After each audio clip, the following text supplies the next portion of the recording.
Почитувани, во оваа глобална економска криза со која што се очува целиот свет, имаме обврска и должност да обезбедиме одржливо, но изголемено производство на домашна храна преку поддршка на домашното производство, особено на стратешките земјоделски култури. За таа цел Министерството подготви национален план за производство на храна, кој ќе биде доставен до владата. Планот е подготвен врз основа на детални анализи на Министерството за финансии, но и како резултат на работа на сите подсекторски групи, на сите средби и анализи од економските и социјални партнери, на земјоделците, на Факултетот за земјоделски науки и храна и на останатите чинители. Основната цел е зголемена поддршка на поледелските култури, преку мерки насочени кон се што е потребно за да имаме одржливо земјоделство. На денешната пресконференција ќе се задржам на мерките за поддршка на пченицата како стратешка култура. Со планот предвидуваме измена на програмата за интервентниот фонд, односно се зголемува поддршката за набавка на вештачки ѓубрива и таа за пченица ќе изнесува 4000 денари по хектар, доколку минимум е употребено 200 кг ѓубриво по хектар. Значи, поддршката преку интервентниот фонд за 1 хектар пченица ќе изнесува 4000 денари или тоа е околу 40% од потребното ѓубриво кое што ќе го субвенционира државата. За оваа субвенција може да аплицираат сите земјоделски стопанства запишани во единствениот регистар на земјоделски стопанства, кои во производната 2021-2022 година имаат засејани површини со пченица и имаат набавено вештачки ѓубрива за прихрана на посевите во период од 1 декември 2021 до 31 мај 2022 година. Се подготвува и нов модел за исплата на оваа поддршка, за да можат земјоделците веднаш да ја добијат оваа поддршка за прихрана на посевите од пченица. Односно, секоја недела по поднесување на барање предвидено е да се изврши исплатата. Значи, исплатата ќе се врши на неделна основа.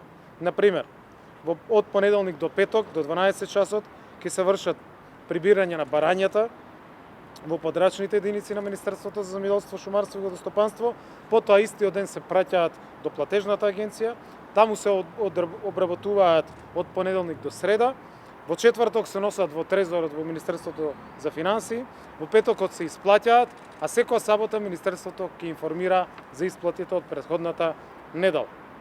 Дополнително за зголемување на производството и на приносите на пченица, воведуваме измени во програмата за финансиска поддршка на земјоделството. Сите земјоделци кои што ќе остварат минимум 4000 кг принос по хектар пченица ќе добијат дополнителна субвенција од 5760 денари по хектар. Со овие измени овозможуваме дополнителна мотивација за зголемен принос на пченица, односно околу 6000 производители на пченица кои што имаат повеќе од 1 хектар имаат можност да добијат по околу 6000 денари по хектар дополнителна пченица, дополнителни денари, доколку имаат принос над 4000 кг. Значи, да повторам, со оваа мерка би биле офатени 6000 производители со над 22.000 хектари со пченица. На овој начин ги мотивираме земјоделците навремено и со потребните количини да извршат прихрана на посевите, за да остварат зголемено производство на пченица, а со тоа да допринесат во вкупното зголемување на домашното производство на пченица, што беше и цел на анализите и на плановите и на овој национален план кој што ги изработивме во претходниот период.